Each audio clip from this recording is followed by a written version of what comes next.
Olá a todos, sejam muito bem-vindos em mais um vídeo aqui do canal Semeando a Palavra. Eu quero falar sobre agindo pela fé e priorizando o reino de Deus. Quero falar sobre alguns conselhos que nos ajudarão a alcançar as vitórias e as bênçãos de Deus. Se desejamos que as promessas divinas sejam concretizadas em nossa vida, então precisamos aprender a usar a fé e a priorizar as coisas de Deus. Sabemos que a fé é algo muito importante. A fé é a virtude que mais agrada a Deus. A Bíblia a define como firme fundamento das coisas que se esperam e a prova das coisas que não se veem. Hebreus capítulo 11, versículo 1. Se não temos fé, também não podemos agradar o soberano e todo-poderoso Senhor dos céus e da terra. Isto é o que o escritor aos Hebreus nos lembra. Ora, sem fé é impossível agradar-lhe, porque é necessário que aquele que se aproxima de Deus creia que ele existe e que é galardoador dos que o buscam. Hebreus capítulo 11, versículo 6.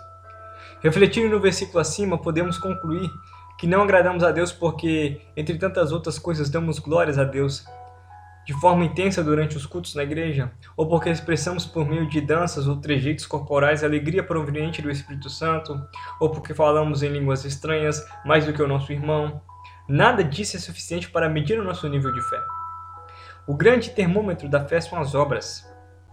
Veja o que está escrito em Tiago capítulo 2, versículo 17. Assim também a fé, se não tiver as obras, é morta em si mesma. No capítulo 2, versículo 26, o apóstolo faz uma metáfora dizendo que a fé sem as obras é semelhante ao corpo sem o espírito. Porque assim como o corpo sem o espírito está morto, assim também a fé sem as obras é morta. A fé anula o impossível. Foi exatamente isso que Jesus falou a um homem, cujo filho estava endemoniado. Se tu podes crer, tudo é possível ao que crer. Deus ainda perguntou a Sara, haveria coisa alguma difícil ao Senhor? E o mestre certa vez assim falou aos discípulos, aos homens é isso impossível, mas a Deus tudo é possível.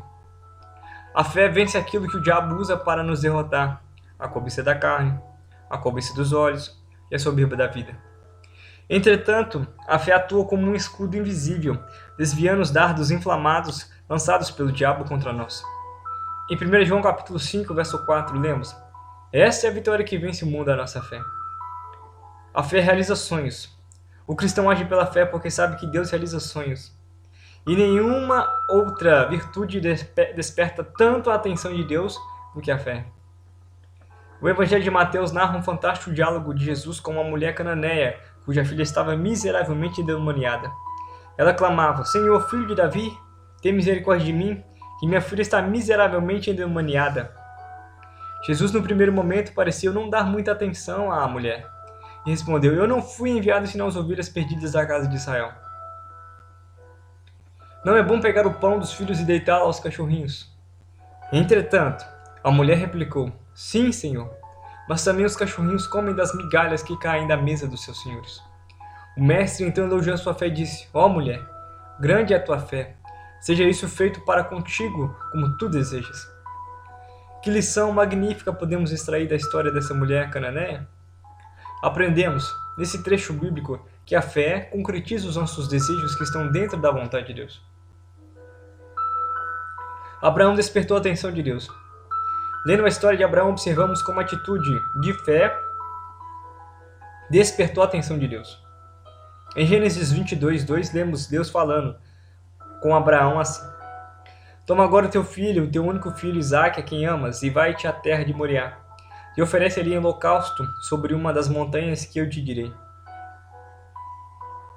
A Bíblia diz que Abraão prontamente obedeceu à voz de Deus e levantou-se de madrugada, equipou seu jumento, tomou consigo 2 de seus moços, Isaque, seu filho. Depois de fender a lenha para o holocausto, levantou-se e foi ao lugar que Deus lhe dissera. Ao chegar ao local indicado, edificaram ali um altar. Abraão pôs em ordem a lenha e amarrou Isaque, deitando-o sobre a lenha. Porém, quando o patriarca tomou o cutelo para imolar o filho, o anjo do Senhor bradou.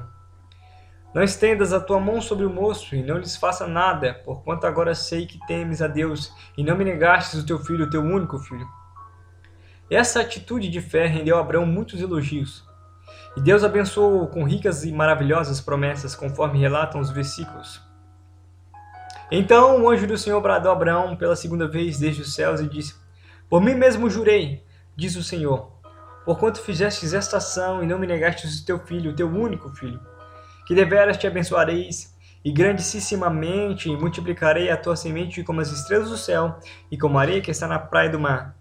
E a tua semente possuirá a porta dos seus inimigos, e em tua semente serão benditas todas as nações da terra, porquanto obedecestes a minha voz.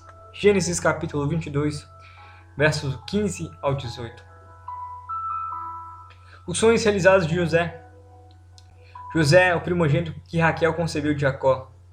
É outro personagem da história bíblica cuja fé despertou a atenção de Deus.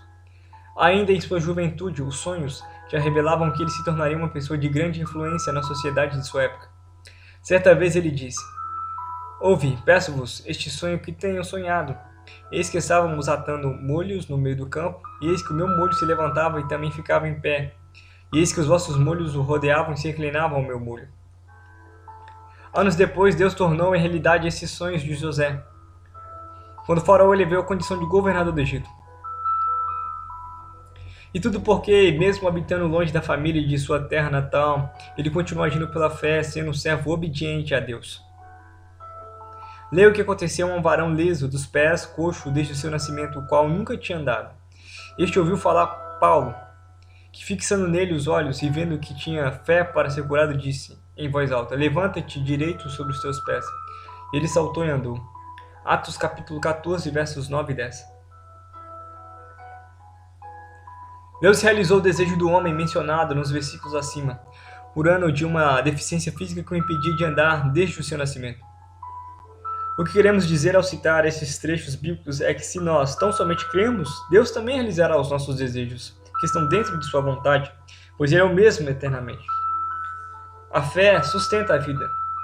O cristão age pela fé porque sabe que Deus o sustenta em meio às adversidades da vida. Assim ele pode deitar, dormir e acordar no seguinte entendimento que o Senhor cuida dele. A fé faz-nos esperar o sustento de Deus em tempo oportuno. E Paulo, no fim de sua vida terrena, pela fé, aguardava a coroa de justiça que o justo juiz lhe dará naquele dia. Em sua segunda carta, Timóteo lhe escreveu: Combati o bom combate, acabei a carreira e guardei a fé. Desde agora a coroa da justiça me está guardada, a qual o Senhor justo juiz me dará naquele dia, e não somente a mim, mas também a todos os que amarem a sua vinda. 2 Timóteo capítulo 4, versos 7 e 8. O combate a qual o apóstolo se refere são as perseguições sofridas por amor ao Evangelho de Jesus. Em toda a trajetória de Paulo, Deus o sustentou em meio a todos os seus combates, mencionados nos versículos da palavra do Senhor. Este apóstolo creu e por isso Deus manteve aberta a porta dos milagres. Ainda hoje, ele muda as situações de adversidades na vida de quem crê, derrotando os inimigos e trazendo à existência as coisas como se já fossem. Isso porque a sua palavra não muda. Quando falava sobre os acontecimentos escatológicos que se sucederam após o arrebatamento de sua igreja, o mestre garantiu: o céu e a terra passarão, mas as minhas palavras não hão de passar.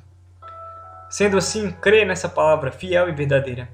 Creia nesse Deus Todo-Poderoso que escuta e responde com grandes milagres a oração de seus filhos. Creia na existência de um Deus no céu que pode todas as coisas, abençoar e ajuda os seus escolhidos. Entenda que é somente através da fé que você será um vencedor. Talvez você tenha tentado fazer de sua própria maneira. Talvez você está desistindo porque vê que não consegue. Mas se você colocar sua fé em ação, verá que Deus responderá. Segundo a vontade dele, Ele quer o melhor para nós. Devemos entender isso. Deus quer o melhor para nós. Mas para isso, nós devemos colocar a nossa fé em ação. Devemos priorizar as coisas de Deus. Não basta viver de uma maneira em que Deus será o nosso refúgio nas adversidades, não. Devemos exercitar a nossa fé independente das circunstâncias, seja no momento bom ou no momento ruim. Não devemos colocar Deus em segundo plano, e sim priorizar as coisas dele. Porque Deus nos guarda, Deus nos ajuda, e é necessário cada dia mais buscarmos Ele em espírito e em verdade. Priorize as coisas de Deus. Busque Ele em espírito e em verdade. Faça como Paulo. Combata o bom combate. Encerre a carreira. e guarde a fé, na esperança que Deus tem algo melhor para a sua vida.